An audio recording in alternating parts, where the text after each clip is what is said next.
How would you just maybe describe how the offense performed this weekend and what's maybe the next step as you guys move on? Um, Opening day wasn't the greatest offensive performance. This team, though, being just resilient, we were able to bounce back, have a good offensive performance against Vandy, take down a top 25 team. That was good. Gave our offense some confidence. Kind of snowballed into Sunday, which we took care of San Diego State. Played well. I thought the guys battled all day. Then leading into the last game, which was a little disappointing, we did good setting up runners, setting up innings in the first half of that game. I feel like we were a hit or two away from really breaking that thing open, but then it just went dead. Tough way to end the weekend right there, really. But I was proud of our guys. I think we're going to be in a great spot moving forward, moving into this next weekend. A lot of guys with a lot of confidence. Some young players got their first taste of some top of the order at bats, some big time at bats. Just the experience we gained from this first weekend is going to be great for us moving forward. What do you feel like you guys got out of that Vandy game, especially? I mean, you guys faced some pretty high quality arms in that one. What do you feel like the lineup kind of gathered from that game? Yeah, just knowing we can take down arms like that, and later in the year, and when conference play kicks up, I'm sure we'll look back on this game, on that Vandy game, and just know that we did take down a top arm, like you said. I think that just gives the group some confidence. But it wasn't like anything crazy either. Like we knew we had confidence before that game, knowing like we have a good group of guys, we have our solid lineup, and we think we can show down with really anyone in the country. So, yeah. What's the emotion of that night? I mean, obviously everyone's mourning passing of Greg Sharp. Like, did it feel like more than a game when you guys won? Was it a different feeling? Kind of maybe just describe your perspective on that night. Yes, Sharpie was very close, like to this team, to the community of Nebraska. It was tough for the guys to hear it. He had some great impact on some guys on the team, and I would say, yeah, playing for him was like emotional, like right, but it was a baseball game too. Like it was tough though. Yes. Strikeouts a concern for the team? It's a tough question. I don't really see strikeouts as a concern. You go look at college baseball right now. There's a lot of strikeouts happening. The game's changing a little bit. Obviously, we want to compete with two strikes. We want to move the baseball when the game asks us to, whether that's getting a runner over, getting a runner in, which I thought we did pretty well. We do need to limit the strikeouts a little bit, though. However, I don't think it's a major concern, though. Were there some young guys that impressed you this weekend that you just saw them in a game setting for the first time? Yeah, I mean, one that sticks out to me, Max Budenbeck. He might have not had the best weekend he can have, but if you go look at all of his at bats, he's battling, seeing pitches, seeing 8 pitches at bat. I know he knows he can do better. I do too, and he missed a few pitches like we all did. I mean, opening weekend, haven't seen arms outside that much, but he just competed and hitting that 2 spot for us, and I thought he did great. So.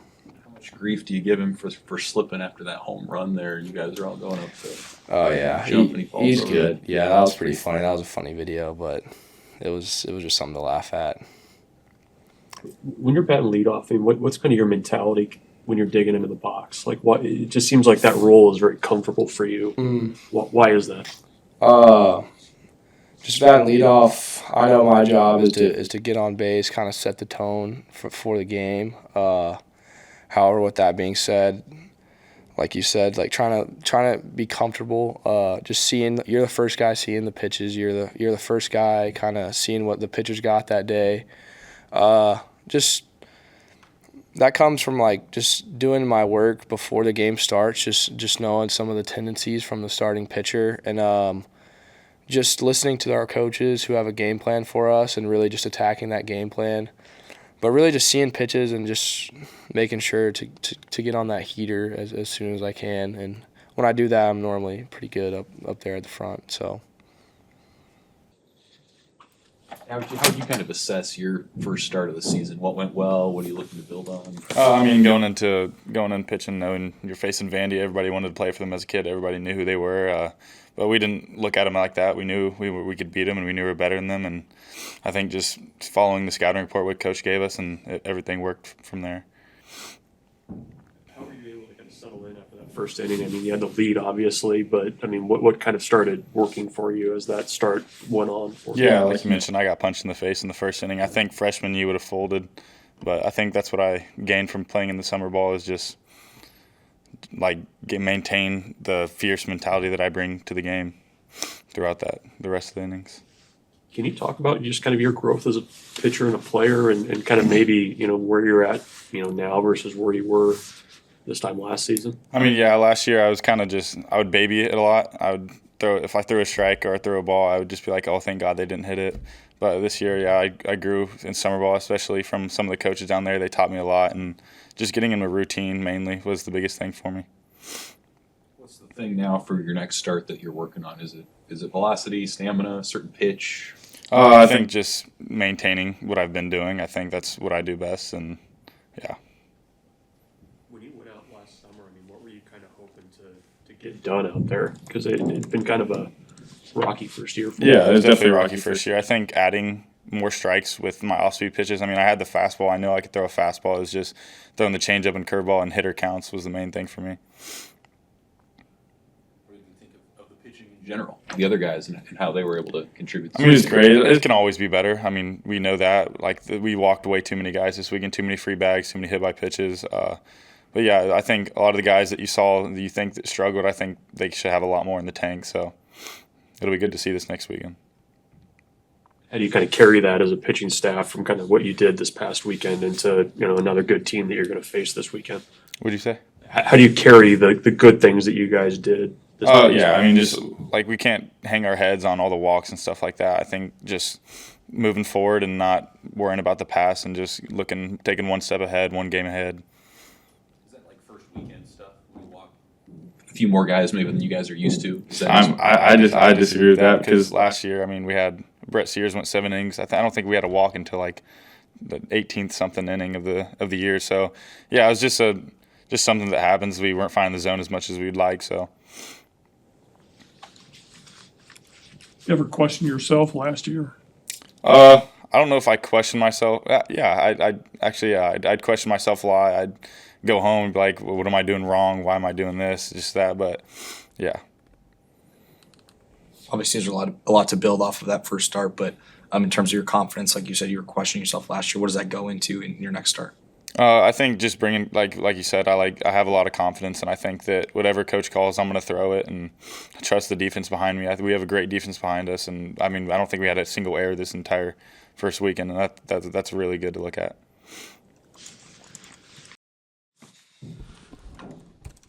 Figured I'd start off and not one for opening statements very often, but felt like today, obviously with Greg's passing, a lot of emotion over the weekend and just for the team, for me personally, and I know a lot of our guys. Obviously, our thoughts and prayers are with the Sharp family, and just knowing that we're better off for having known Greg and having a chance to be around Greg for many, many years, and just his impact that he had on all of us, I think is something pretty unique and pretty special. So we didn't just lose somebody that was there and called our games. I mean, he was part of our family and part of our team, and I know our players felt the same way. So thinking about Amy and the girls and the rest of the Sharp family right now, and I know our guys want to dedicate the rest of our season to Greg, much like we did last year when we found out the news. So,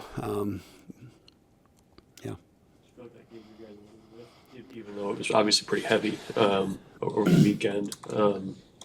Yeah, I think so. I think you kind of those things happen. You go one way or the other with it, and our guys were determined to honor Greg, and we talked about competing in a way that would make him proud, and he was proud of us all the time. But just I think it was certainly gave a little extra juice. Not that you need much on national television against a team like Vanderbilt, but I think particularly that day, you could really feel that presence there. Is there anything tangible you guys are going to do? Maybe wear the Greg Sharp patches or anything else? Yeah, I think we'll look definitely. We ordered some more patches so everybody could have them on their hats.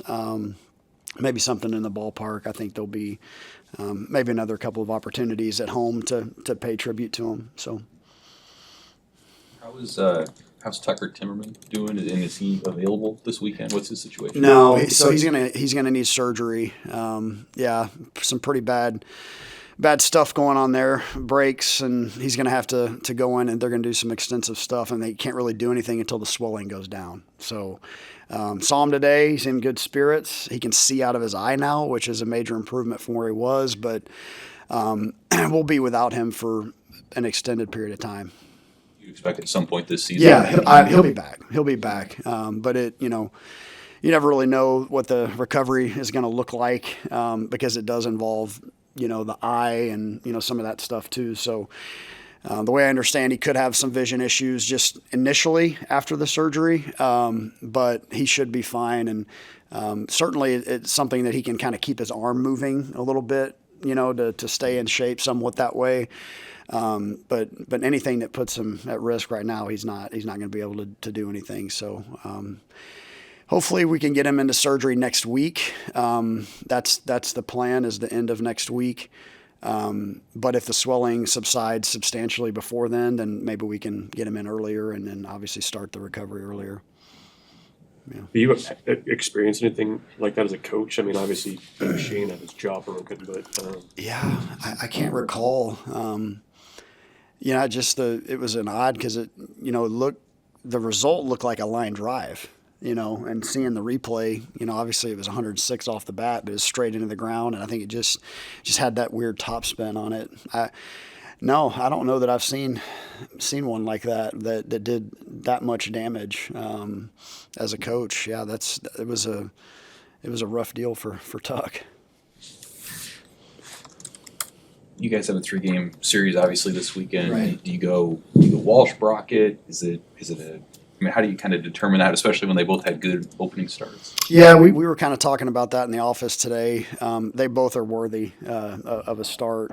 So yeah, there's some decision to be made there. Obviously, one of those guys would slide to the pen, and as we start playing midweeks, you're going to need 4 starters. So I think that gives you some stability there. Hopefully, is kind of what we're searching for on those Tuesday games where you can.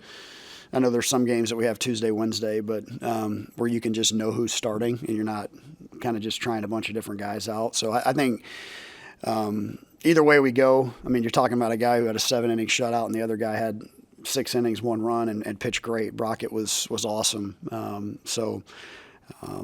We'll kind of decide here probably in the next 24 hours. Trainer was out. I guess when you guys went and took Brockett out, was it like a blister or something, or what was? Yeah, he just kind of felt just a little zing. I mean, nothing like bad. It wasn't a blister. It was just kind of sometimes you can kind of on the end of your fingers just kind of get some numbness. Like I said, hopefully nothing serious. I don't think it is. Our trainer doesn't seem to think so either. He hasn't thrown a pin yet though. So we'll see how he's at today at practice. Another, I guess, kind of minor thing, but you guys swapped Sirianni and Hartvell on the bases. What was kind of the thought process, and what are you guys hoping to get? Yeah, I think just part of it is that Harv is a recruiting coordinator, so there could be times. There was a lot of times this fall where he was on the road recruiting, and it's kind of hard to have your third base coach and offensive coordinator gone, so I thought it was kind of a natural fit. Mike's done it before.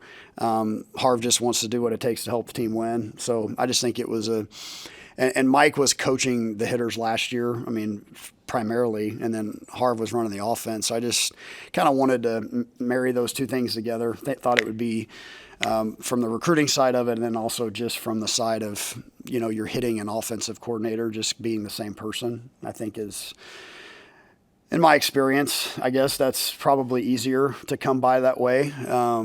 So yeah, that's kind of the thought process behind it. Does that show up on game days at all? I mean, just in terms of who's on third, maybe someone's more aggressive sending a guy in. Is there anything like that? I think we're all on the same page with kind of how we're going to do it. I mean, obviously Siri last year came in and helped out with the running game and, some of that stuff. And, Harv can do the same over at first base. I mean, you got two guys that kind of see the game through the same lens and just on different sides of the field now. So not that, honestly, like, for us, I know it's been very consistent, but it's not always that way everywhere where a lot of times the head coach will go out on occasion and go coach third, or people switch things up from time to time. So not a big change. And we are wearing the wristbands now too. So on offense, so it's just kind of more of a simplified deal. So it's not really that big of a change. How do you feel like you guys did lineup wise through the whole weekend, I guess? Yeah. Games 2 and 3, I was very happy. Games 1 and 4, not so much. I thought there was some empty at-bats in there at times. Obviously, the last game, we were 0 for 9 with runners in scoring position. That was the difference in that one. A little choppy, the two games, like I said, the 2 and 3, we were noticeably more aggressive early. Ironically, you get on base more with walks and hit by pitches when you are that way. So I think the first game kind of chalk it up to a little bit of jitters. First game out, maybe, like I said, the Vandy game and then the game against San Diego State. Thought we did a really nice job. So we were pretty consistent with who we played over the course of the weekend. Again, we're going to find at-bats for Robbie Bolin and Rhett Stokes, two guys that started on opening day. From time to time, right, like I write the lineup and, you win a game before, you kind of tend to stick with the guys that won. So that's part of it too. But we'll see some different combinations, over probably the course of the weekend because we're still not – obviously it's 4 games, but we weren't where we wanted to be offensively. I talked about how he built confidence after settling in, after you said he got punched in the mouth against Vandy. How do you evaluate his performance, and what does he need to do going forward to establish himself in those later innings that he had? Yeah, like I just kind of we talked about it in the press conference before the season. Just his maturity showed up in this game. I think his ability to bounce back after the tough start. I mean, we put up a 3 spot, and then just like that, they're right back in the game. Now, he had to make a big pitch to get off the field to keep it at 2.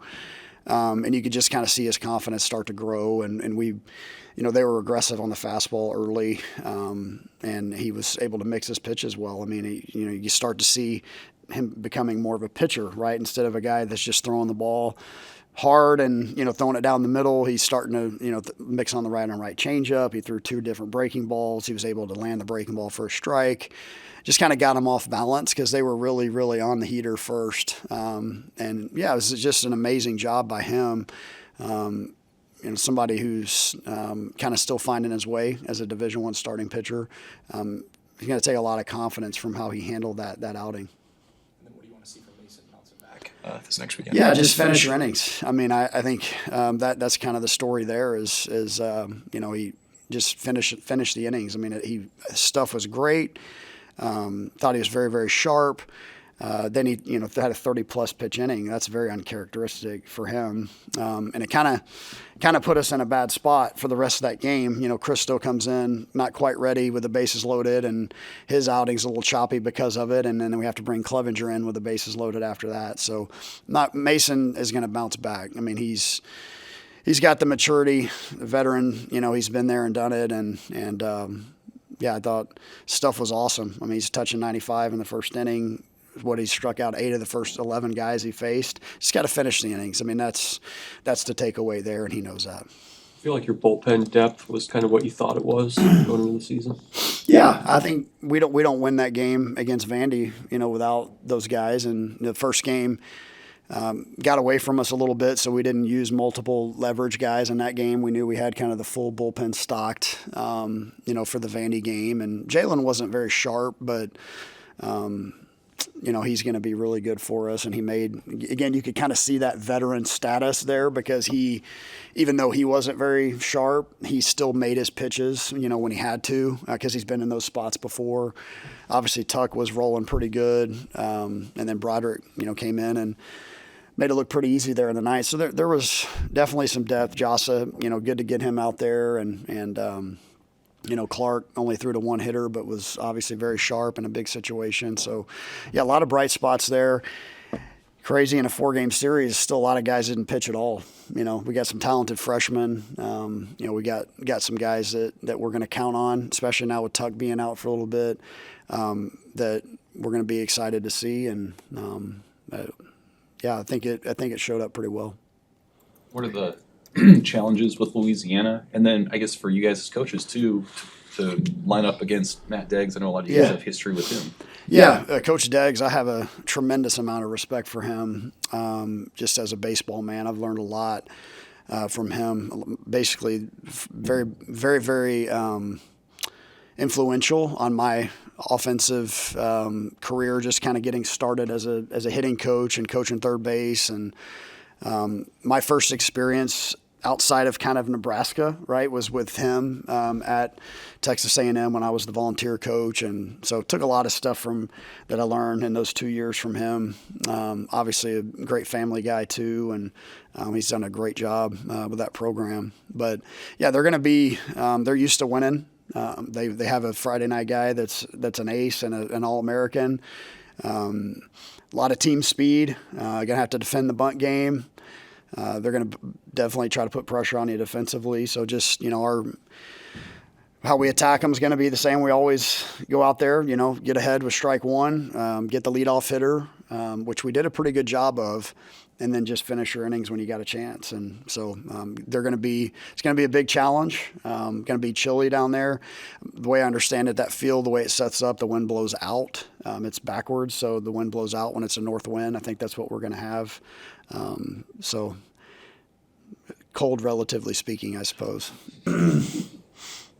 They're likely Friday night guy too. I mean, he's pretty elite arm. What do you expect to see from him? A lot of fastballs, really good fastball, left-handed and tough to hit. I mean, doesn't give up much. We got to be on attack and be disciplined in the zone. And when we get our pitch, don't miss it. So it's going to be a very big challenge. For fans who weren't in attendance on Saturday against Vanderbilt, what was the emotion like of the crowd there and just the team feeding off of that, given a really emotional day? Yeah, I mean, I think it was 3,000 was the announced attendance. It was loud. Obviously, 3,000 means that 2,800 were Nebraska fans, pretty much, at least. So yeah, it was an amazing atmosphere. Just it felt like a regional game, just knowing that the MLB network is there and that facility is amazing. And it was an odd first game for us too, because the scoreboard wasn't working and there was just kind of an odd day, that opening day. So just to have the play under the lights on MLB network with a big crowd and, so it was an amazing atmosphere. And like I said, it was certainly uplifting for our guys.